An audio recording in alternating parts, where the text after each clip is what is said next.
Hello everyone, welcome back and welcome to all of you in my YouTube channel English Mantra। तो आज हम लोग जा रहे हैं डिस्कस करने रिलेटिव प्रोनाउन के बारे में और रिलेटिव प्रोनाउन के फंक्शन के बारे में और मुख्य कौन कौन से रिलेटिव प्रोनाउन होते हैं उनको आज हम देखेंगे। तो आज की वीडियो काफ़ी इंपॉर्टेंट वीडियो है, इसलिए वीडियो को लाइक और शेयर जरूर करिएगा। यदि चैनल पर नए होंगे तो चैनल को सब्सक्राइब करिए, बेल आइकन दबाइए ताकि हमारे हर एक नए वीडियो का नोटिफिकेशन आपके आसानी से मिलता रहे। तो चलिए हम लोग समय ना वेस्ट करते हैं, देखते हैं कि रिलेटिव प्रोनाउन क्या होता है। तो हेडिंग लगे रिलेटिव प्रोनाउन।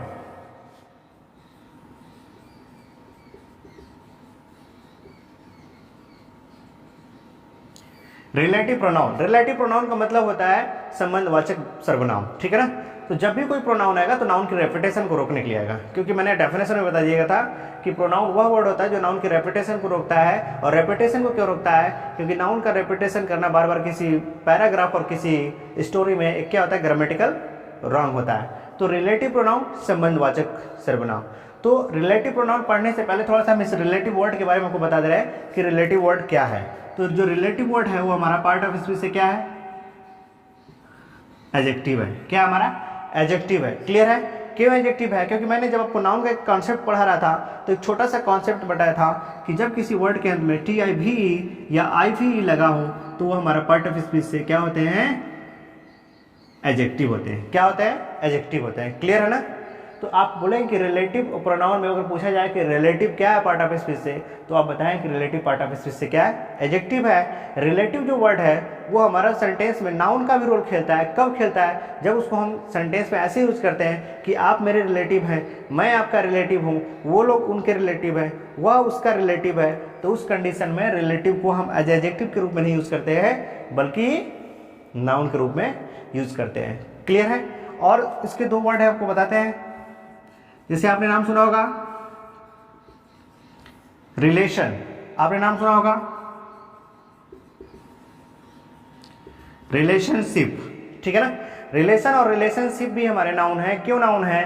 क्योंकि इसके अंत में क्या लगा है, TION और शिप, ठीक है ना। फ्रेंडशिप नाम सुना है, फ्रेंडशिप हमारा नाउन है। कौन सा नाउन है? एब्स्ट्रैक्ट नाउन है। तो कभी कभी क्या होता है ना, कुछ सफिक्सेज होते हैं जैसे TION, SION, ENC, ANC, ठीक है ना। उसके बाद सिप है, ग्राफी है, फोबिया है, RYTY, नेस है, डम है।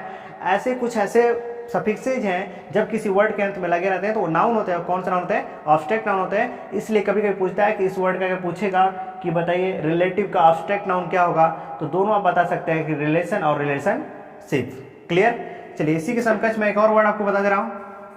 जैसे आपने नाम सुना रिलेट, रिलेट से बनता है रिलेटेड। रिलेटेड से एक सिंपल सा क्वेश्चन बन जाता है, जबकि परीक्षाओं में फिल इन द ब्लैंक्स या एरर से क्वेश्चन बन जाता है। तो गाइज रिलेटेड एक वर्ब है, और जब भी आपकी परीक्षाओं में से फिल इन द ब्लैंक्स से क्वेश्चन पूछेगा और प्रीपोजिशन की बात करेगा तो रिलेटेड के साथ आप क्या लगा दीजिएगा, टू लगा दीजिएगा। I am related to you, you are related to me, they are related to him. Okay, तो उस कंडीशन में जब भी रिलेटेड आएगा तो एज ए वर्ब के रूप में उसके साथ प्रीपोजिशन क्या लगाएंगे, टू लगाएंगे। क्लियर है ना। तो आई होप कि इस रिलेटेड वर्ड को आप समझ गए होंगे। तो चलिए देखते हैं रिलेटिव प्रोनाउन क्या होता है। जैसे मैंने एक एग्जाम्पल लिखा कि I know the boy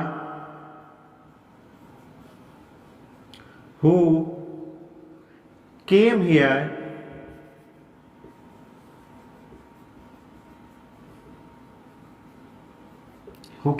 yesterday। I know the boy who came here yesterday। कहा कि मैं उस लड़के को जानता हूं जो कल यहाँ आया। अब इसमें देखिए हमारा जो रिलेटिव प्रोनाउन है क्या है, हु है, ठीक है ना, क्योंकि संबंध बता रहा है, क्योंकि इसका हिंदी होता है संबंधवाचक सर्वनाम।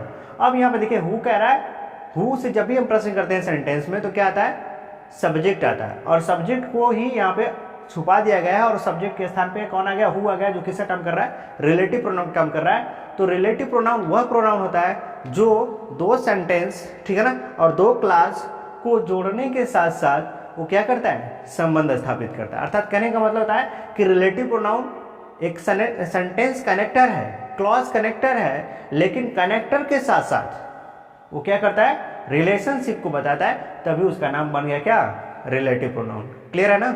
अब यहाँ पे संबंध कैसे, देखिए रिलेशन कैसे बता रहा है, आई नो दी बॉय। ये दो अलग अलग सेंटेंस है। जैसे सेंटेंस क्या है, जिसे हम कहेंगे कि आई नो द बॉय, पहला हो गया। दूसरा हो गया कि the boy came here yesterday. I know the boy full stop the boy came here yesterday. अब दो अलग अलग सेंटेंस हो गए और ये क्या हो गया, सेंटेंस, इस ऑब्जेक्ट को हमने यहाँ पे क्या बनाया, सब्जेक्ट बनाया, और इसी सब्जेक्ट को छुपा दिया और यहाँ पे मैंने क्या लिख दिया, हु लिख दिया, तो ये बन गया क्या हमारा रिलेटिव प्रोनाउन। क्लियर है ना। तो जो मुख्य रिलेटिव प्रोनाउन होते हैं वो कौन कौन होते हैं देखते हैं। मुख्य रिलेटिव प्रोनाउन जैसे आपने नाम सुना का who, whom, whose, which, that, as और what. These are relative pronoun. These are relative pronoun. Clear ना। यानी कि who है, whom है, whose है, which है, that है, as और what है। These are relative pronoun. इन्हीं को हम डिस्कस करेंगे कि क्या है। तो मैंने जब आपको पर्सनल प्रोनाउन पढ़ाया था तो मैंने बताया था कि पर्सनल प्रोनाउन का एक टेबल बताया था, subjective case and possessive case. तो उसी तरह हु जो है हमारा सब्जेक्टिव केस में यूज होता है, हुम जो होता है ऑब्जेक्टिव केस में होता है, और हुज जो होता है पॉजेसिव केस में होता है। और ये तीनों जो होते हैं ना, ये जो तीनों होते हैं वो किसके लिए होते हैं, लिविंग थिंग्स के लिए। किसके लिए प्रयोग कहते हैं, लिविंग थिंग्स के लिए। क्लियर। यानी कि जब हम लिविंग थिंग्स की बात करेंगे तब हम किसके यहाँ जाएंगे, हु के यहाँ जाएंगे, हुम के जाएंगे और हुज के यहाँ जाएंगे। क्लियर। जिसमें हु हमारा सब्जेक्टिव केस है, subjective case is also known as nominative case, और nominative case is also known as subjective case. Clear. और हुम क्या हमारा ऑब्जेक्टिव केस है, और हुज जो है हमारा पॉजेसिव केस है। क्लियर है ना। उसी प्रकार हम देखेंगे विच और दैट। विच और दैट जिसका शाब्दिक अर्थ होता है जो। ठीक है ना। ये जो यूज होते हैं किसके लिए होते हैं, things and animals. Things and animals यानी कि जब हम किसी वस्तु की बात करें, जैसे मार्कर की बात किए, घड़ी की बात किए, फैन की बात किए, मोबाइल की बात किए, व्हाइट बोर्ड की बात किए, ठीक है, किसी भी चीज़ की बात करें, वस्तु की बात करेंगे तो हम विच और दैट के यहाँ जाएंगे। यदि जानवर की भी बात करेंगे तो हम विच और दैट के यहाँ जाएंगे। क्लियर है ना। क्लियर है ना।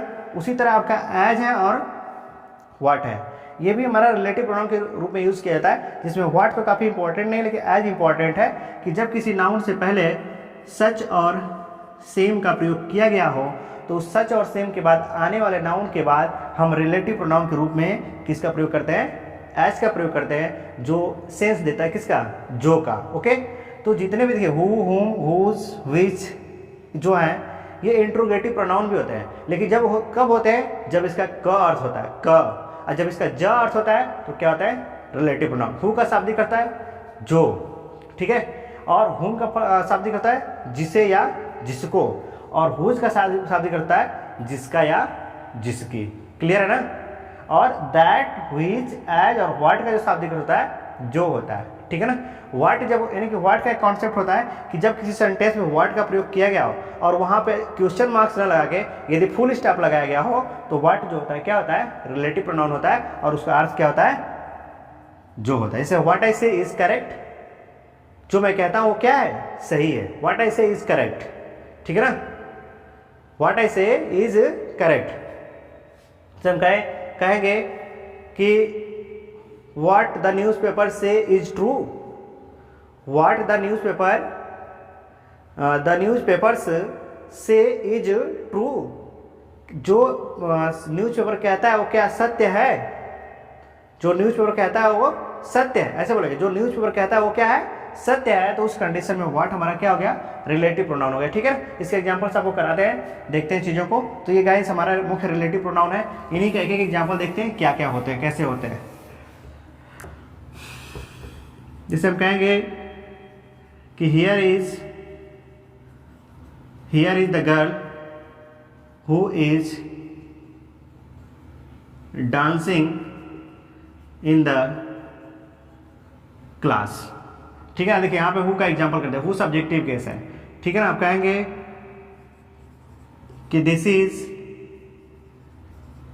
द बॉय हुम आई लव। ठीक है ना। उसी तरह हम कहेंगे कि I know the woman whose husband was arrested. Clear है ना। अब देखिए तीनों जो प्रयोग किए गए हैं लिविंग थिंग्स के लिए किए गए हैं। किसके लिए किए गए हैं? लिविंग थिंग्स के लिए। ठीक है, एक दैट का एग्जाम्पल लिखते हैं।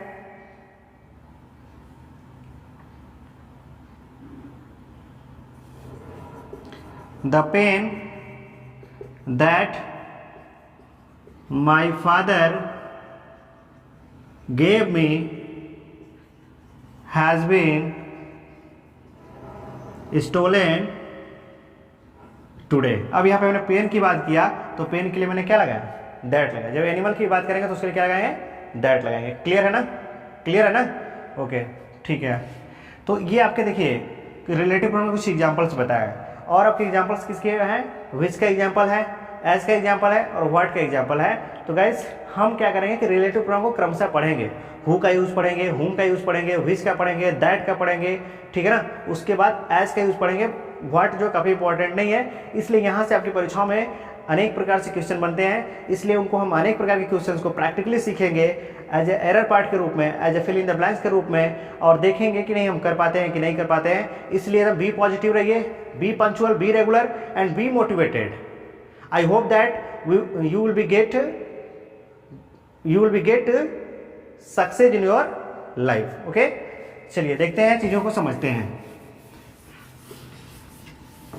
जैसे हम कहेंगे व्हाट आई से इज